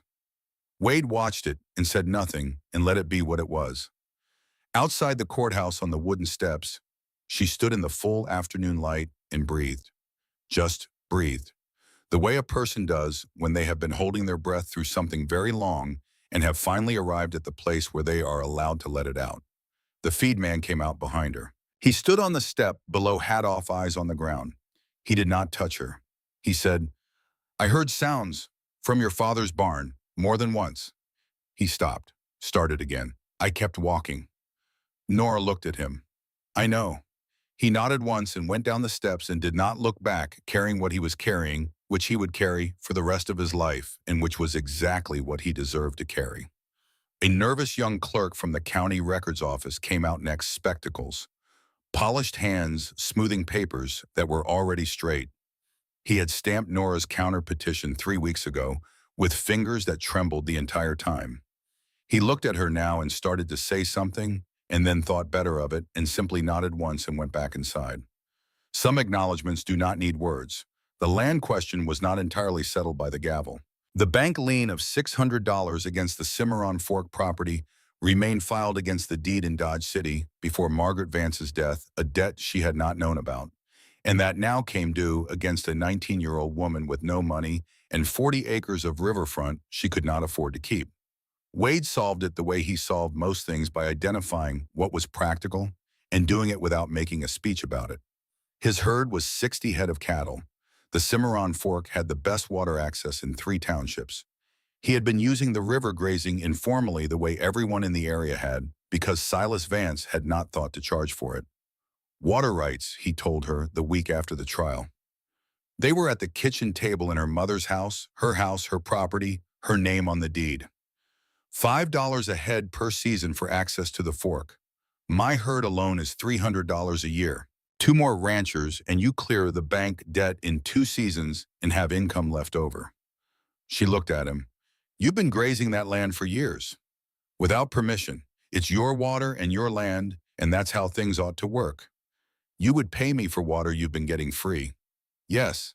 She looked at the table for a moment, at the deed, her name on it in the court's official hand, her mother's original claim number beside it, the 2 documents together forming a continuity of ownership that Silas Vance had spent months trying to break and had not broken.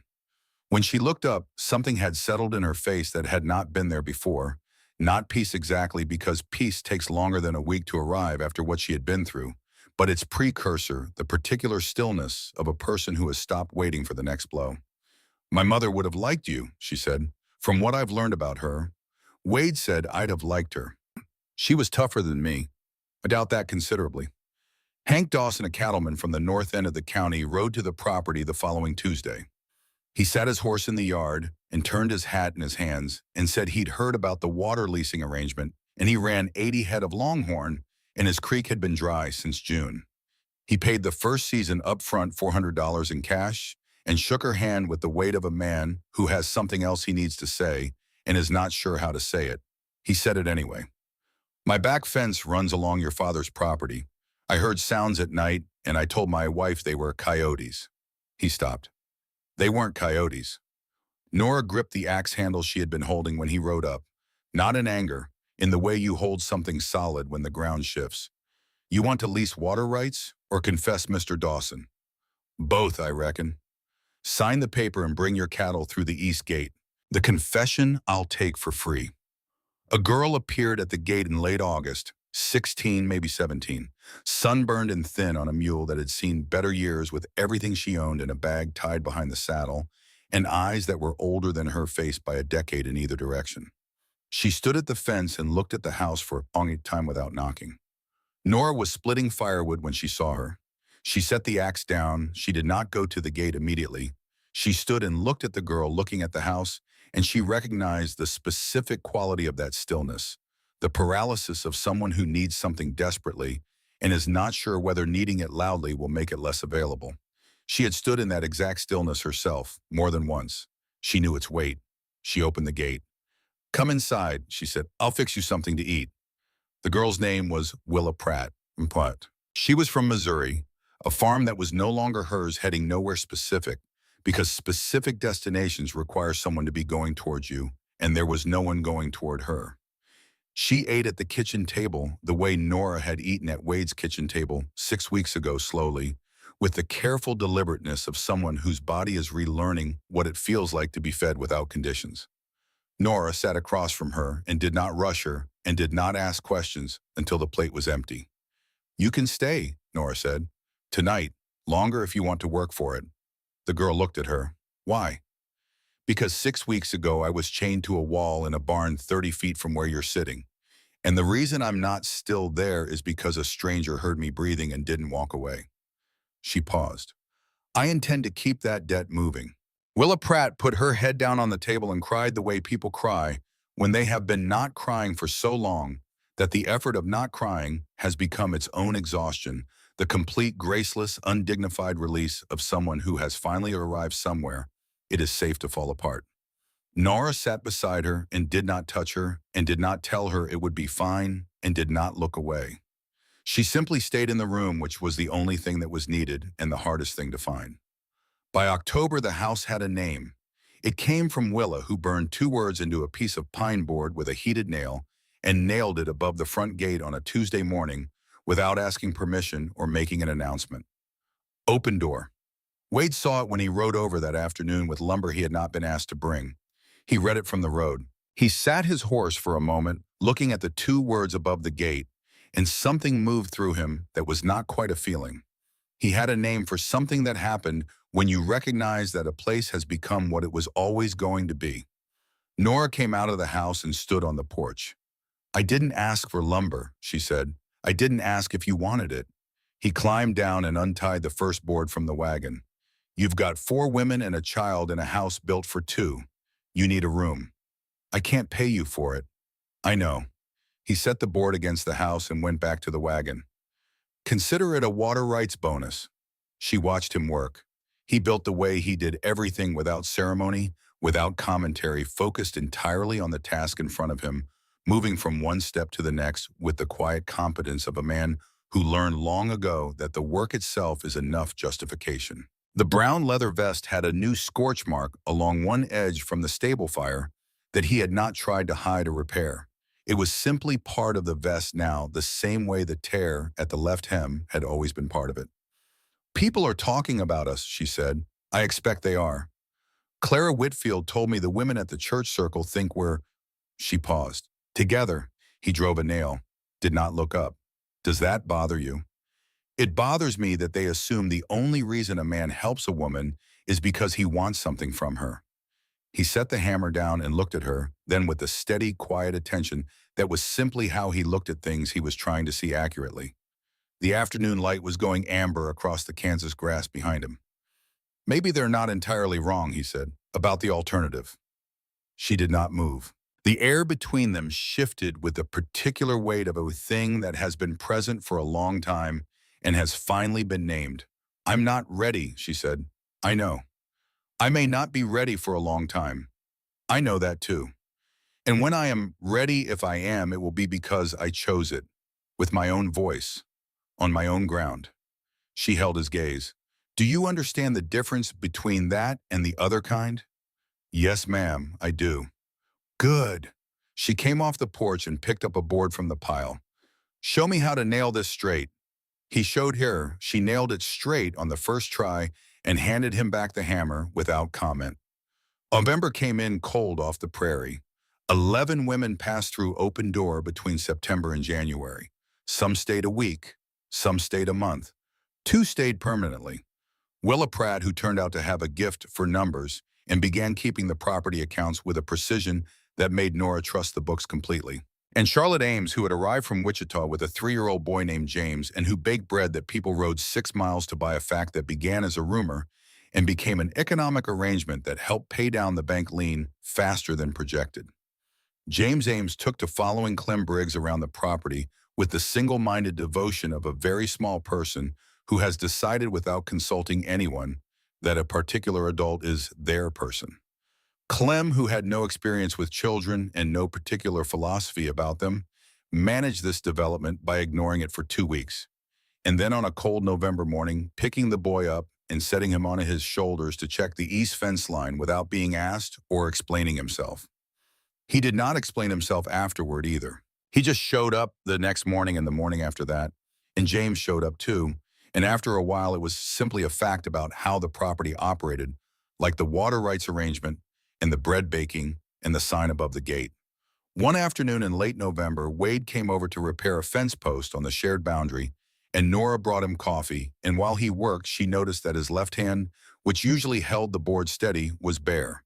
The silver ring that she had seen on the kitchen table on the first night, the one he had pocketed, when he realized she'd seen it, was not there. She looked for a moment and said nothing. She did not ask.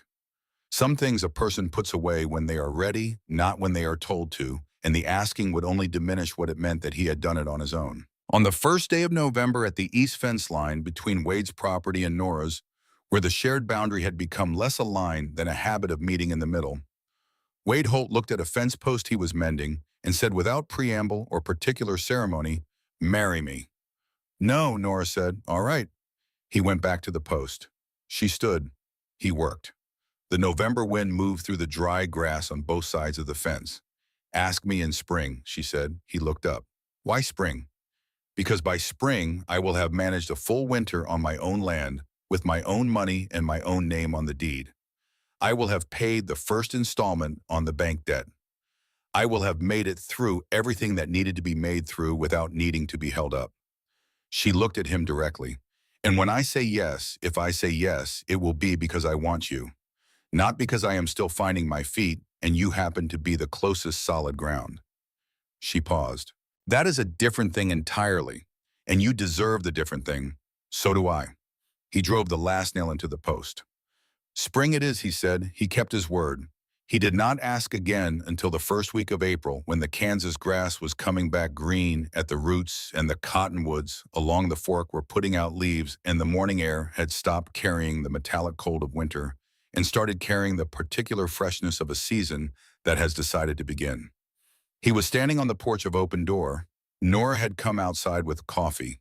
The sign above the gate had weathered through the winter, the letters softened by rain and wind, the pine board gone silver gray. 12 women had come through that gate since September. 3 were inside right now, Charlotte at the stove, Willa at the account books, and a school teacher from Ohio named Ruth Garland, who had arrived the previous month with a broken wrist and a story she was not yet ready to tell in full, but was beginning to find the words for. "Nora." "Yes." "Marry me." She looked at him. This man who had pried a board off a barn door because a sound reached some part of him that still knew what mattered, who had stood between her and her father in the Kansas dirt without thinking about it first, who had ridden 70 miles to find a judge and built a room on her house without asking, and mended her fence and taught her to nail a board straight, and waited through a Kansas winter because she had asked him to wait and he had understood why. "Yes," she said. He smiled. It changed his entire face the way it always did, like sunlight reaching a wall you had only ever seen in shadow.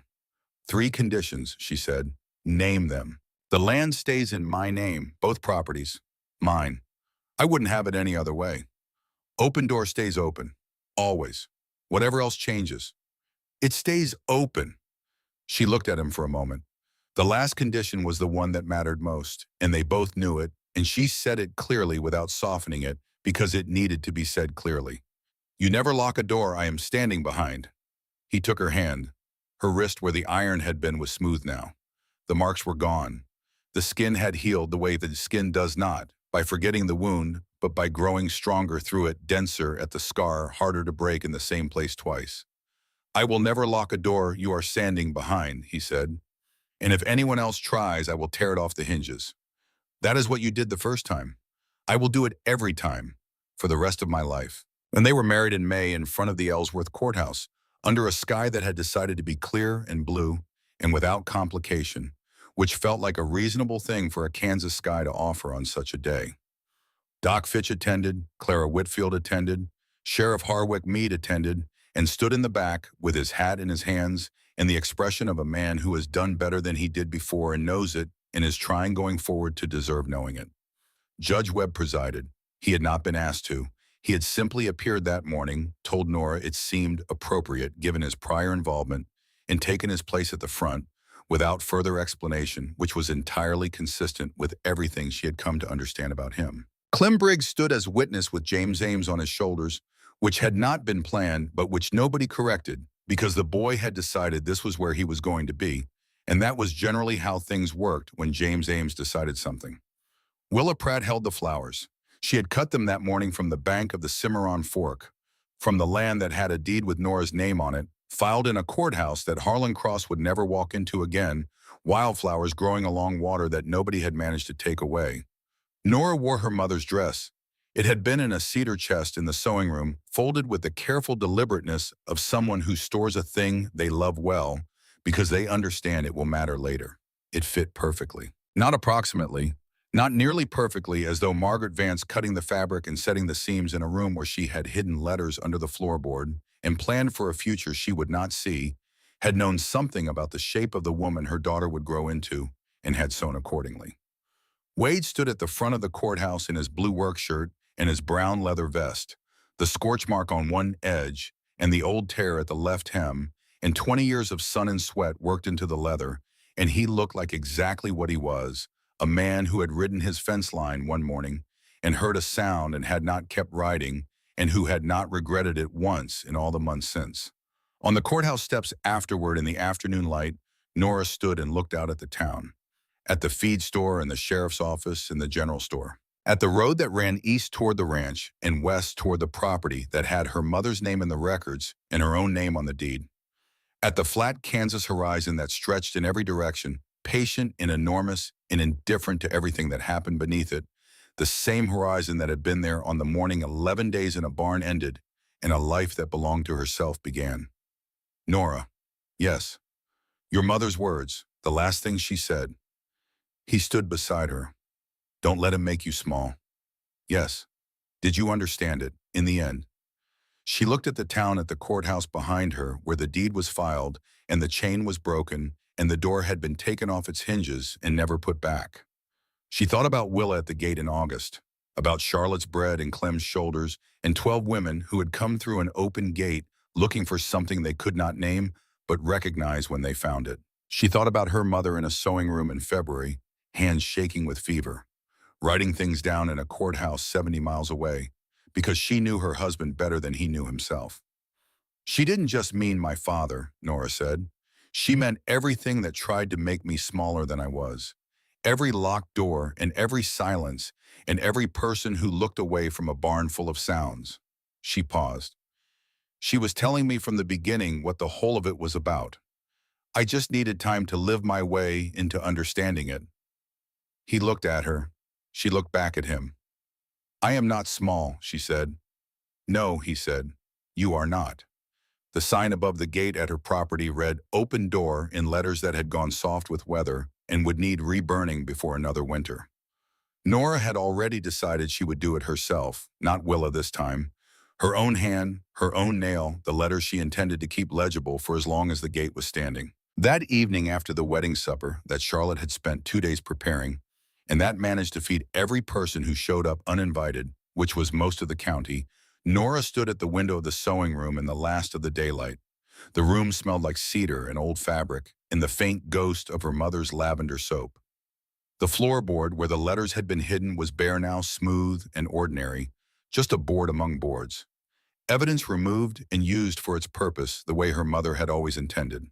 She stood at the window that faced west toward Wade's ranch 4 miles away, toward the horizon that had been watching all of it, the chain and the barn, and the dirt thrown in a man's eyes, in the 70 miles north, in the courtroom, in the water rights, in the bread, in the small pine sign above a gate, watching it all, with the same patient flatness it had always had. She pressed her palm against the window frame, the way she had pressed her palms against that dirt floor on the day a cowboy crouched down to her level and spoke in the careful voice of a man who knew the difference between something wounded and something broken. The difference was simple. Something wounded heals. Something broken stays broken. She had been wounded. She had healed. And the scar tissue that remained was not a record of damage, but a record of survival, smooth and permanent, and stronger at the point of contact than it had been before the iron found it. Outside, the Kansas evening was going dark in the west, the sky doing what it does at the end of a clear day, going from gold to orange to the deep particular blue that comes just before the stars arrive. The cottonwoods along the Cimarron Fork were black shapes against the last of the light.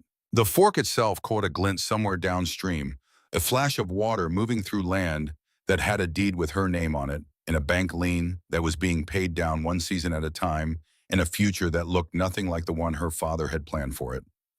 She did not flinch at sunset anymore. She had not flinched at sunset in a long time.